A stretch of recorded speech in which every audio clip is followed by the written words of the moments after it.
Go. All right, welcome everybody to the Engineer Bowl podcast. For those of you not actually part of the league and watching, the link to the league will be in the description on YouTube. The league is publicly available for viewing. This week we're just going to walk through some of the teams, look at the teams and how they performed in week 1, and talk about projections for week 2. All right, first introductions though. All right, I'm Ahaan. I'm the owner of Juju Train. I'm the league commissioner. I'm Francisco, owner of Zeke's Abs, the inaugural champion. Very nice. I'm Daniel. I'm owner of $40 million a year, which is what Dak will be paid sooner or later. Yeah.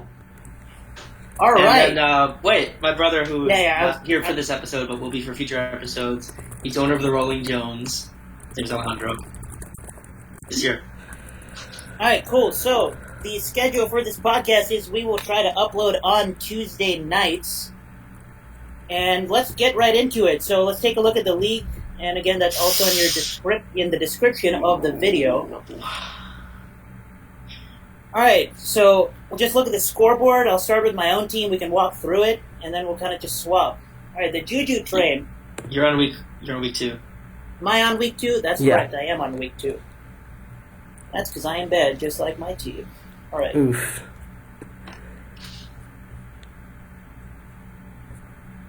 Week 1, baby. Let's go. All right. Well, the Juju Train scored 79 points. For reference, that is low. The only team he beat was the team that's starting Andrew Luck and Melvin Gordon. So Yes, sir. That's pretty bad. All right, let's walk through it. So, as the owner of Juju Train, we got one quarterback. That's Jared Goff, who is elite. Don't at me. No, he's not. Saquon Barkley at the number Jared 1 Goff overall pick. is trash. Yep, Saquon did not have a great game. Yeah, Saquon an okay facing the game. Cowboys. Not a great game, but the number 1 overall pick and the draft recap is also viewable. If you go league, then draft recap. So you can see what picks people had. There were some draft day trades. Saquon was taken number 1 overall. Matt Breida, the RB2 on Juju Train. Listed as the starter for the 49ers, whatever that means. It means he's going to get less touches than Raheem Mostert, is what it means. Yeah, unfortunate. Yeah, he is the RB1 on the 49ers, and whether you consider them an NFL team or not is a topic for another day. The wide receivers, Juju and Adam Thielen. Adam Thielen last year starting the season with 100-yard game after another. Not doing so this time, scores the first touchdown of Juju Train of the season, and then doesn't really get many catches. Greg Olsen, the starting tight end. Should have played Mark Andrews. Should have played Mark Andrews, who Should've is played tight Mark end Andrews. 2 on a team that also has Jordan Reed as a tight end 3. More like Jordan Reed. Because he didn't play. At flex, we got Robbie Anderson, who, since the beginning of the season, the Juju Train owner has been claiming is elite. Did On not show half a that. calf, not so much. 5 I points. told you, bro. Tre'Davious White was going to shut him down. Tre'Davious White is indeed elite. Browns defense starting, that was a little bit of a crap show. Aldrick Rosas, the last overall pick of the draft. I can't believe you actually started him. I can't believe I he thought has Aldrick no other Rosas was kickers. going to put up 50. So, There are plenty of kickers on the waiver wire that would have been better than Aldrick Rosas. Cowboys. maybe. And as we get to Daniel's team soon, we'll talk about kickers. Tyrell Williams, Metcalf, and Chris Conley all on the bench, outscoring pretty much the entirety of the starting lineup. Well, it happens. DK Metcalf looked explosive. He looked fast, athletic. On 4 catches, 13 fantasy points. Not too bad. Tyrell Williams, the new WR1 in Oakland, looked pretty good. Probably should have started him over Robbie Anderson. And Chris Conley. I still don't know what to make him. Against the Chiefs. He's going to be someone you're going to be holding on and not knowing what to do with, I think. I Yeah. don't think he's going to repeat that performance. Take a look at the opponent, the Rolling Jones, Alejandro's team. A much better showing here. Carson Wentz at QB. Guys, what do you guys think about Carson Wentz and his season? He's going to have a good season. Yeah, I mean, it is Washington, but I think he's going to have a good season. MVP caliber numbers a couple years ago. Dalvin Cook, the major story in Week 1. The guy you said was going to suck, and he looked electric. Dalvin Cook did look electric, breaking tackles all over the place, scoring touchdowns. Aaron Jones, taken high in most drafts, didn't do anything against Bears defense. Yeah. Not too surprising, but it's Aaron Jones. We should expect a bounce back. I don't know. Jamal Williams is getting a lot of touches. That could be bad. Yeah, that's true. The Packers RB committee is worth keeping an eye on. The first of the Jones, Julio Jones, doing what he does that scores points. Robert Woods, one of the most consistent wide receivers. People keep sleeping on him, and in that Rams offense, he continues to perform. Evan Ingram, the number one scoring tight end. What a performance. Guys, thoughts on the receiving corps of the Giants? I mean, we can't really say anything until Shepard's back. Yeah, that sounds about right. They're like... I mean, Evan Ingram's the number 2 target after Saquon Barkley, so... Mm-hmm. Also, don't forget Golden Tate, but yeah. Our Lord and Savior himself. Our Lord and Savior himself. Golden Tate, who last year your very own called Elite. At flex, Josh Gordon, maybe 7th time is the charm, and Josh Gordon does not get suspended this year. But on Week 1, 16 points. Josh Lambo, Ravens defense ending out the starting lineup. Nothing much going on the bench because this owner is actually good and doesn't bench 25 bonds. Okay. We should probably go a little faster. I would say. Yeah. Since we got the 4 hosts in these 2 matchups, we can spend a little more time on those. Yeah. All right, Francisco, take it away. Oh boy. How do we talk about this one? I thought Bruce Arians was going to reinvigorate the Bucs offense. They were playing one of the worst defenses in the league, and Jameis Winston was a turnover machine, really, like he usually is. Yeah. 2 pick sixes. Chris Godwin got saved by a touchdown. Mike Evans, he was sick, so he'll be okay. He was like on the report with an illness.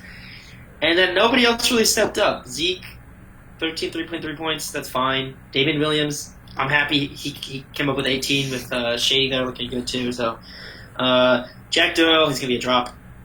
Yeah. Duke was actually good. Ahaan. Thank you, Francisco, for your compelling analysis. I mean, what else can I say? The Bucs suck. I need to redo my change around my lineup. John Brown, very sneaky. I think the sneakiest free agent signing of the offseason. He looked really good, and he got them the game-winning touchdown. So I'm happy to have him on my bench. Miami, on the other hand, looks terrible. I don't know what to do with Drake and Balaj. Is Brown the WR1 or is that Beasley? John Brown's the WR1. Okay. John Brown really is not that good. The only thing that can stop John Brown, Cole Beasley sucks. The only thing that can stop John Brown is sickle cell anemia. Go figure. Cowboys, I thought they would do better against the Giants, but they got the Redskins next week. So actually, that's not looking super great either. We'll see. And Jason Myers, sure, he exists. Cortland Sutton looked pretty good, so I got a couple options for next week. But very disappointing loss to start the season. I got a lot to look over with my team, a lot of decisions to make. So lesson of the week for Zeke's ads. Grocery stores should not be selling apple turnovers and doublies in the same section because Jameis Winston might confuse them. Daniel, how long were you holding that joke in? Like 5 minutes. Okay. All right, my team, Dak Prescott was... Dak Prescott. Just showed why he deserved $40 million a year with that performance against the Giants. To be fair, it was the Giants. Defense isn't great, but like 41 points is definitely nothing to scoff at. Look what happens when you fire Scott Linehan. Yeah, and a perfect passer rating.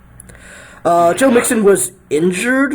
I think it was an ankle injury. I don't remember exactly.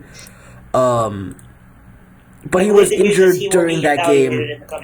Yeah, he was injured during that game versus Seattle, and he'll probably be fine for like week 2, if not week 3, and so on. Kerryon Johnson was didn't get that much done. I think he got like Bro, they were ahead by 18 points, and he got 8 points. So I would be worried about him. Yeah, I'd be worried about him. Ahaan said during the draft that he wasn't going to be good, and I don't know. Ahaan's sometimes right, sometimes wrong, just as all of us are. So I don't know. Yeah. We'll see about that. Michael Thomas was Michael Thomas. 22.3 points, really good. Kenny Golladay was targeted a decent number of times, like 4 times Look at actually. that projection and total fantasy points. Oh, and we have the last piece of the Bucks offense here. Yeah, the last 2 pieces: O.J. Howard. O.J. Howard and then Peyton Barber on the bench, who is not actually going to be that. Who's actually not going to get that many carries because, as we'll see, we'll get to that later. Yeah, we'll get to that later. But Kenny Golladay had 4 catches on 9 targets, so not exactly a good game for him, but he did get a touchdown, so that increases value. O.J. Howard didn't get targeted as much as I wanted to. Emmanuel Sanders got a bunch, but we'll also talk about him later. Emmanuel Sanders still has it. Yeah. Emmanuel Sanders still got it.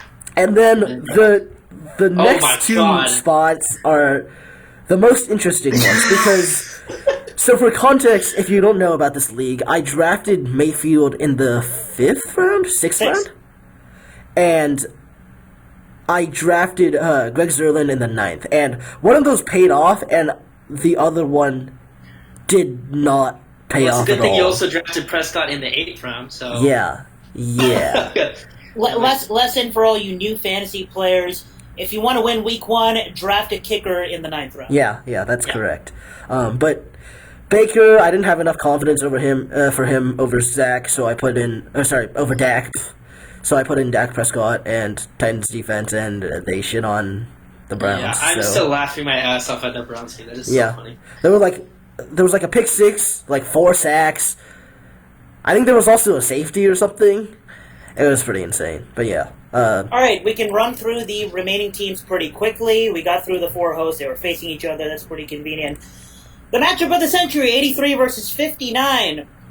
Oh, my God. Ronit Nanda, whose team name is Ronit Nanda. Why is Arjun in this league? That is a question that you can answer in the comments, Arjun, if you are watching. I mean, thanks for the free money. Yeah, I don't know why. I mean, pays the $25 fee. Starts Andrew Luck and Melvin Gordon, and that's all there really is to say about this team. Kyler Murray gets auto-drafted late in the draft, and he actually puts up 26, but of course he's starting Andrew Luck. Oh my God, I just saw how bad his bench is. 4 goose egg. Oof. On the other side, Pranit, all he needed to do was start a lineup that actually plays, and he took the matchup. His bench is terrible too. What is this? For context, Pranit, an auto-drafted team. Pretty good core. Cooper Kupp actually was useful at near the beginning of the game.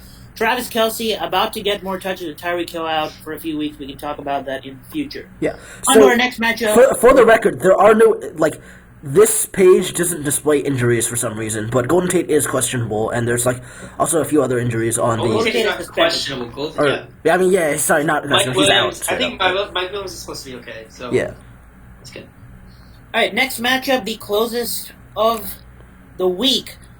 That was actually won by the Will Lutz 58-yarder to win the game on Monday Night Football. A comeback by the Reno Nevadans, Justin. Starts Deshaun over Tom Brady. Makes sense.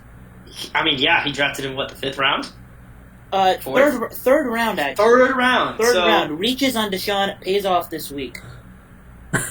Gurley, I don't know. On the other side, Paulo starts Aaron Rodgers over Matt Stafford because that's what people do. Meanwhile, Aaron puts up 15 against the Bears defense. Stafford goes off. No, I think you gotta start Stafford. Yeah, you gotta start Stafford. You're not gonna get that much against the Bears defense. I don't know. It's a kind of a coin toss at that point. Lev Bell looking great. Mark Ingram getting touchdown carries because Ravens destroyed the Dolphins. Julian Edelman. He's got a solid team, I think. I think he's just got tight end to think about. As usual, Le'Veon Bell, ladies and gentlemen, is still good. Yeah. No on our next matchup, Anag, who I called the best team in the league, maybe debatable. Devontae Freeman is still not great. And I was wrong about this. I thought he would be back. But then again, it is both these Vikings. guys double us up. Both these guys double us up, and one of them had to lose. That's terrible. The highest scoring matchup of the week. Guys, what do we think about this Broncos running back committee? I don't know, actually. Philip Lindsay, Lindsay is just really good, but Hot take. I think it's good to... Hot take of the podcast. You guys ready? First No. one of the podcast. Philip Lindsay and Royce Freeman are both not great. Royce Freeman will put up more fantasy points this year. Oh my god, you're so... This is being recorded and uploaded to YouTube, so I can say it without having any backup like, yes, I didn't actually mean that. Yes, I mean that. Royce Freeman's going to outscore Philip Lindsay because he's not actually that good. Yo, but how about Austin Eckler? Oh my goodness. Austin Eckler, 39 bomb without Melvin Gordon, the starting running back. Melvin Gordon is in shambles currently. Let's not forget AJ Green, supposed to come back at some point in the next few weeks. But look at this bench. Lamar Jackson. Lamar. Oh my god. And TJ Hawkinson. Yeah, benching Lamar Jackson when Matt Ryan has to play the Vikings, that was a terrible move and it cost him the league. So. I don't think so. Lamar Jackson's just a running back. I still believe that. Lamar Jackson was I'm talking about matchups, man. Wait, the Vikings defense isn't that great. Yes, it is. Really? And we already have two hot takes. The Dolphins are Okay. terrible. I mean, sure, but Lamar Jackson proved Okay, for the record, I thought that Lamar Jackson couldn't throw when he showed up to Ravens games last year, and I still have this belief, but it's significantly weakened for that game against Miami.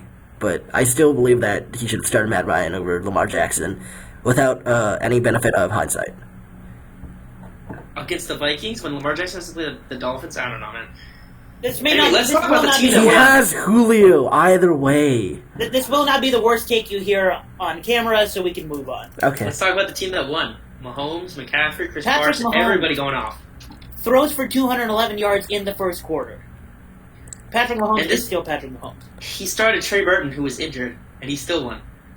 And Broncos D, who got -1 point somehow. Yeah. Arul Prasad, you don't have a tight end. You want to trade for one? Alright, we got two more matchups to get through. Let's go. Amari Cooper is healthy. Larry Fitzgerald has it. This team, from top to bottom, was nasty.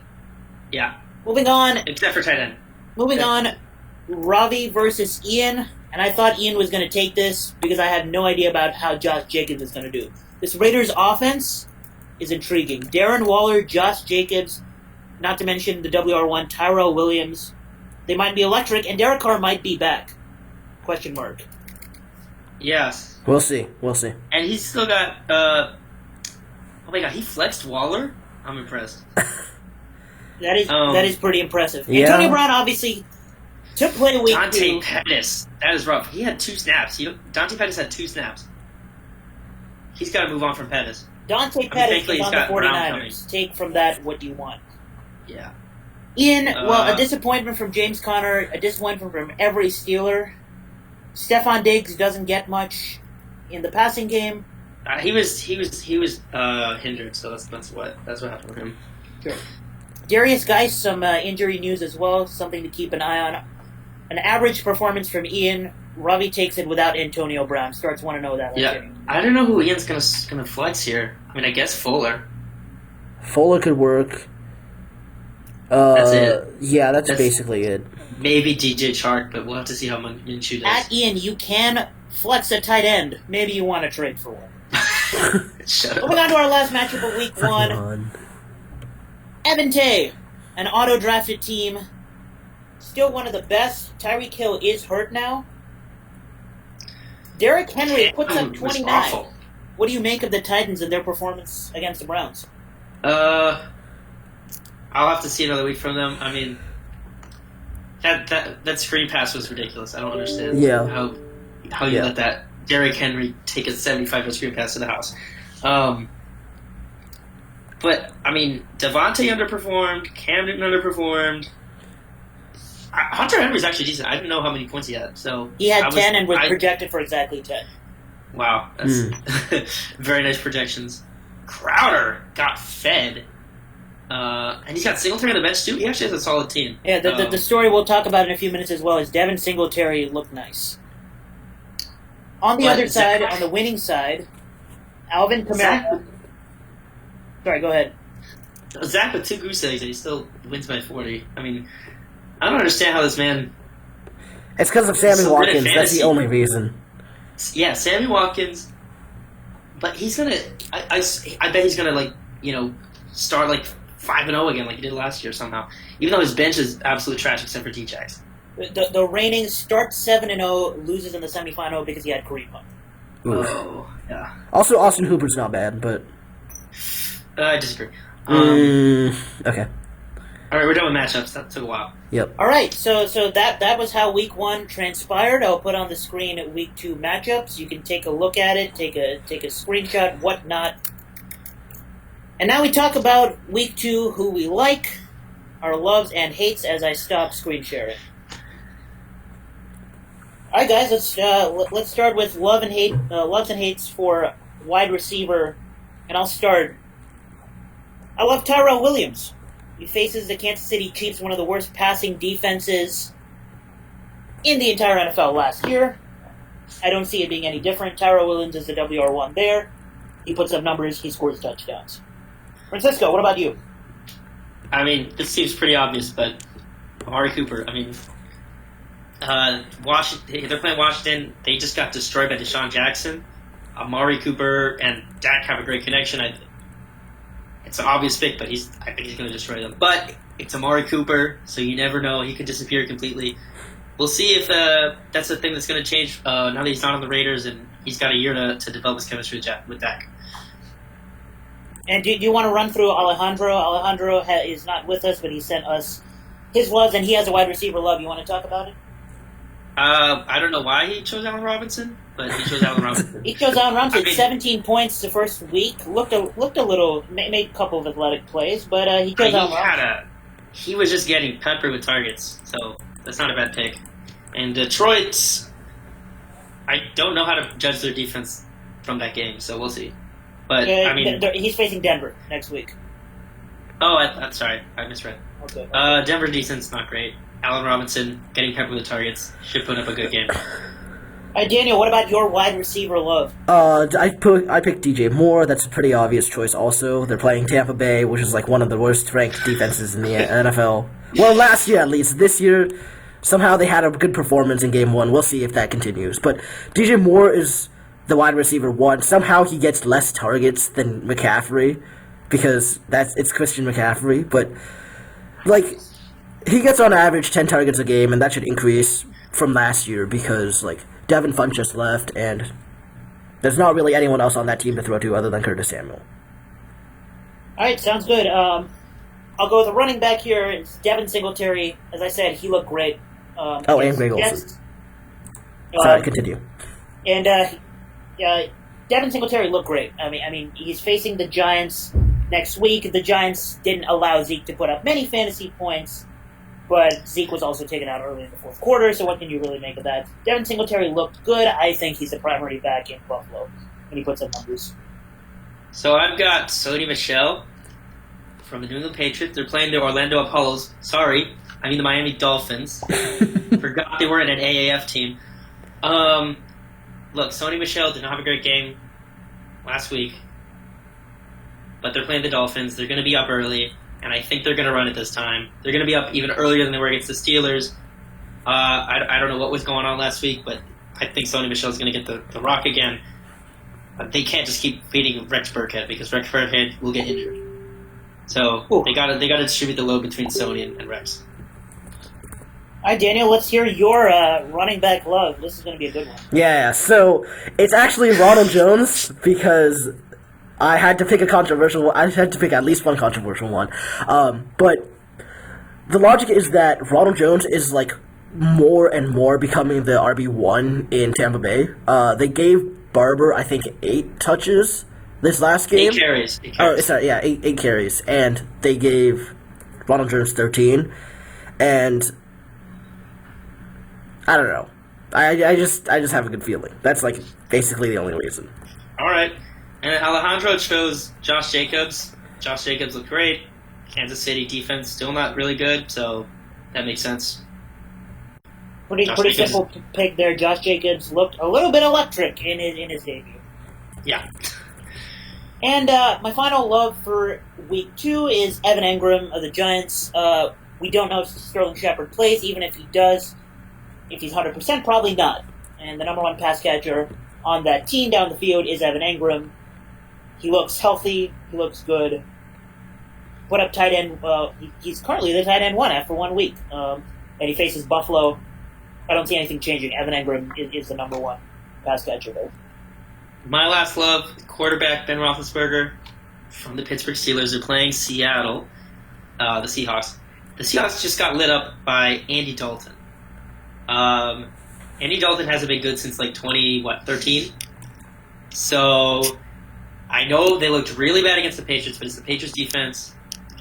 And now they're playing the Seattle defense. I think Tomlin's going to get his boys remotivated. They're gonna put up a decent offensive performance, and I think Ben is going to have a good game. For reference, Andy Dalton after week 1 leads the NFL in passing yards at 411, facing the Seahawks. All right, and then my last pick is T.J. Hawkinson for Detroit, their tight end. And I guess this is also a sort of obvious pick, but essentially he looked really good in his first game, and he's turning into the star that that everyone expected, sort of, in Detroit. And he was targeted 8 times or something, and then he made 6 catches, 131 yards, and a touchdown. So I definitely have a feeling that he's going to be good. And even though he's playing against the Chargers, who have a good pass defense, he'll still be good for this matchup and the next few. And pick him up on waivers if you haven't already, because he's only owned by 30% of people. Alejandro's last love, Philip Rivers, facing Detroit, makes a lot of sense. Detroit allowed Kyler Murray to put up 26 fantasy points in our league.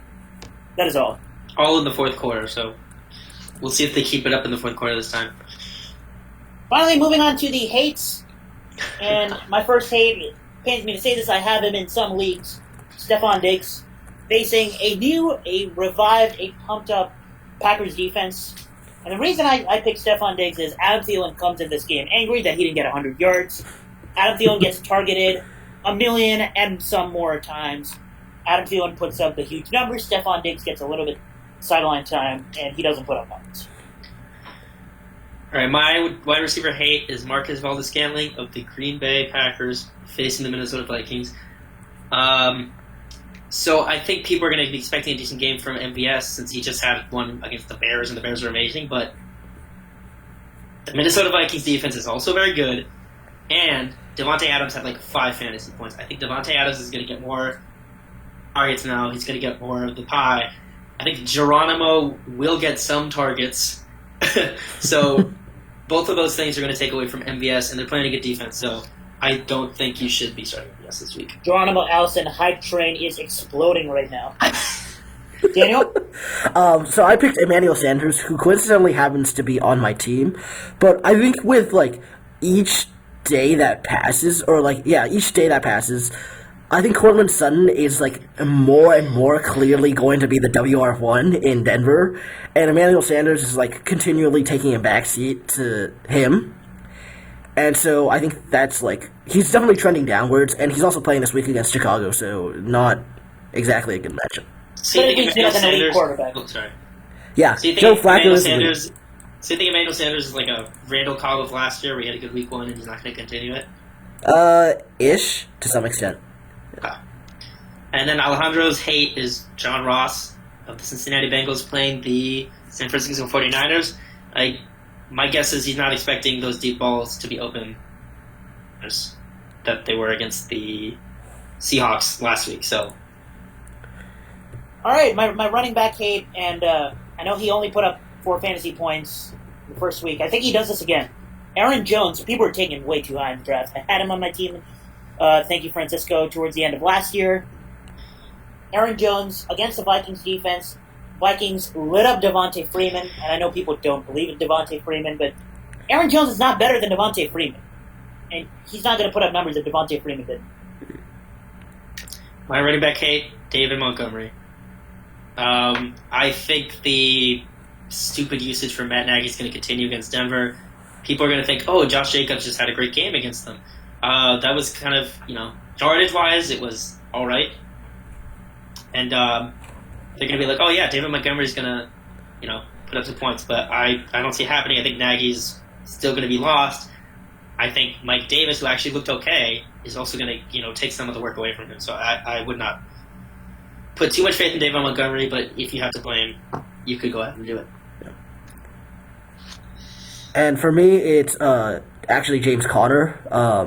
This is kind of a painful one because my favorite team is the Steelers, but let's be honest, Pittsburgh looked like absolute crap against the New England, and Mike Tomlin's play calling didn't help either.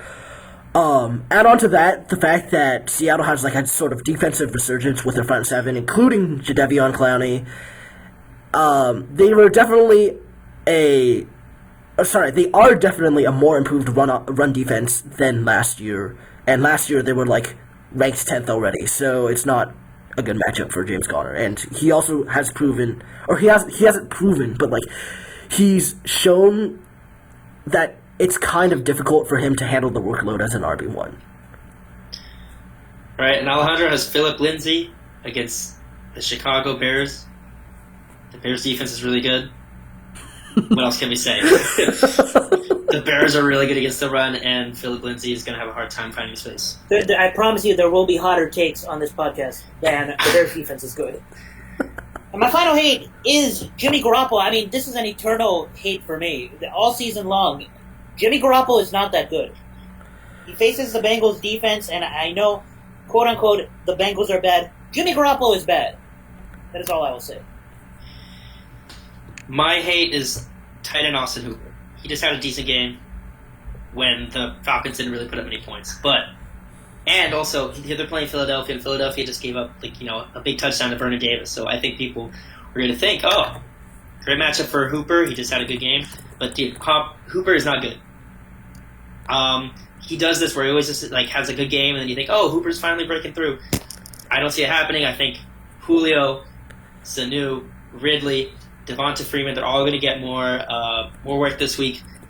And I think Atlanta's also still not going to be very good, and they're not even going to have that much offensive production. So I would stay away from Austin Hooper. And my pick for QB to hate is Kyler Murray. This was also kind of controversial because he did look good in the second half against Detroit, but the first thing to consider is the most obvious thing is that the matchup is against Baltimore, and that's a hard defense to play against. But it's like he also completed just over half of his passes against Detroit, and given that there was a lot of volume, it should feel like a higher percentage than that. And it was only for 308 yards too, so I'm not really feeling the Kyler Murray hype. He definitely needs more training, more improvement, basically. He needs to show more improvement before I can trust him as a valuable asset. I think we'll have to see how the play calling is. And most importantly, for a quarterback who is not tall to say the least, his vision, and we didn't really see that against Detroit. Yeah. Vision across the field for California. Mm-hmm. All right, Francisco, take us home. Alejandro's hate is Jared Cook. How did Jared Cook do last week? He put up some numbers. He didn't explode, but he put up some numbers. I guess he's expecting Michael Thomas to go off again, probably. And it is the Rams' defense. Exactly. But Michael Thomas could have an explosion like he did last year in the regular season against the Rams. Alvin Kamara is good. Can catch passes. Yeah, big if true. I don't know. We'll see if he agrees with what I'm saying. If that's was his reasoning. All right. So that finishes our love hates. This will also be placed in the description for the video. There's a document with love and hates for week 2, and that's going to be it. Any final words, Francisco? I'm still making the playoffs. I'm gonna figure out my roster. Daniel? Drafting the kicker in the 9th wasn't the worst decision of my draft. I agree. Was it drafting Baker in the 6th? Yeah, probably that. And for more context, this is the 3rd Engineer Bowl. In both of the first 2 Engineer Bowls, the champion started 0-1. So I'm still in it, boys. So am I. Let's go. And that's going to be it for this week. We'll see y'all next week, Tuesday nights. All right. Peace. Bye.